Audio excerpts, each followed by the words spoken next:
how can such a wonderful, loving, compassionate animal be haram or najis or not allowed? I just don't get it. I just don't get this. Okay.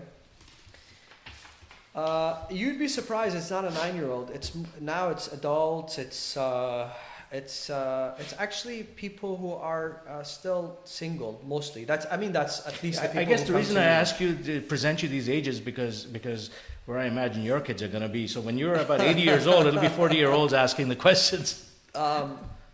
It's from the ones I get it from. Yes, it's families with kids, but also people who are single, especially young ladies who look. I work by myself. I live by myself. I travel for business. Whatever. I need a companion. Dogs are so loyal. Dogs are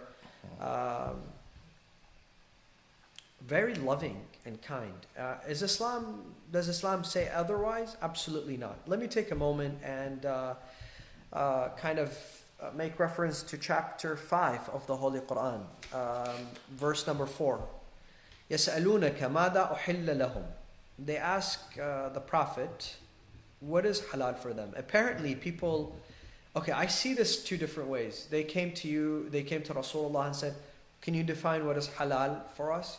Or like teenagers would ask today, so if everything is halal, tell us what is haram. If everything is haram, tell us what is halal. That's usually what people ask, Everything is haram, what is halal? So I don't know how they asked it, but the question is, tell us what is halal.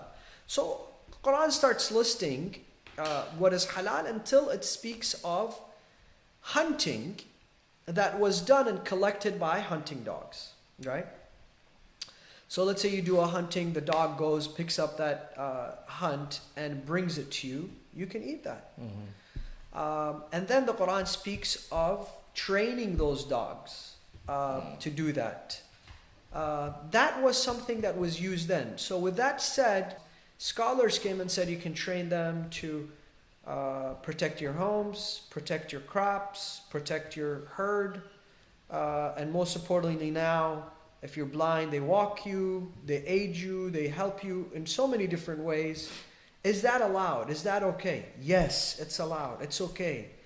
Should you hate those dogs? Should you hate this animal? Absolutely not. Can you love this animal? Absolutely yes. Another is Surah Al-Kahf, chapter 18, verse number 18, where Allah subhanahu wa ta'ala speaks of the dog of Ashab al-Kahf, وَكَلْبُهُمْ بَاسِطًا ذِرَاعَيْهِ بِالْوَصِيدِ. Their dog was standing in front of them, protecting those believers, being so loyal to them. And today in America alone, there are 90 million people who own dog pets. Allah speaks of it in the Quran, does not discriminate against dogs, does not put dogs down. In fact, dogs, the najasa of dogs and things that are said about dogs that could be perceived in a negative way is not in the Quran. We come to hadiths. It's a misconception that having dogs for a purpose is okay, but their saliva is najis. Now, does that make them bad animals? No. There's najasa in our own body. In fact, we initiate from...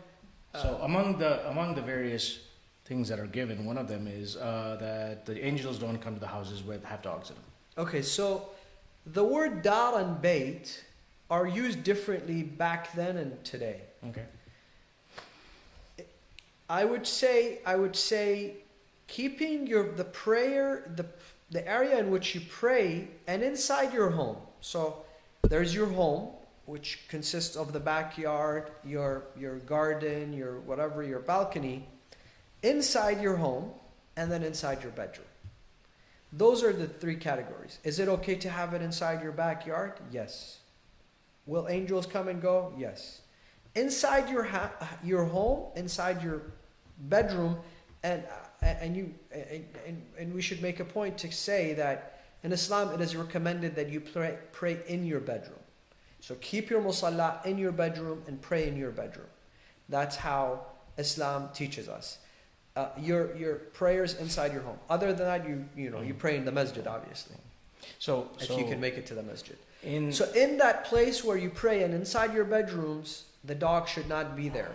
The prayer will not be answered because I feel it's it's not so far away from common sense. You know, it's a place that's holy. It's supposed to stay clean. Well, if you have a big home, if you have a farm, a barn, whatever, that's great. You can have them, enjoy their company, and what have you, if your parents are okay with it, or if you're an adult making that decision yourself. But if you have an apartment or a small home, it's not going to be easy. Again, I will not say it don't won't be easy do to it, do your commitments to God and to your keep. life is going to be very difficult. Exactly what you said. Keep your commitment to God in terms of prayer, tahara. Because honestly, I'll tell you, dogs get so attached to you that if you keep them away from you, they start crying. They start becoming miserable because they feel like they've done something and you don't want them to be there, right? I actually one of my friends lost his dog a few days ago. I spoke to him. He was crying. His dog was he has a huge barn. So his dog was at the barn. I guess there was a snake, rattle, whatever that bit the dog. And by the time he got there in the morning, the dog was dead. But he was crying because he was so attached to this dog. Dogs are so loyal. They're so friendly. They say a dog, I read this quote, a dog is the one existence on the face of this earth that will love you more than it loves itself. And I believe in that. And we actually have a hadith about the Prophet Musa. Maybe I'll talk about that tomorrow, how he had that encounter with a dog. Anyways, but it is sad. It is sad to keep them away. Now imagine, can you not keep them away? Keep your tahara, keep your home, keep your prayers, that's a question for you to kind of decide on.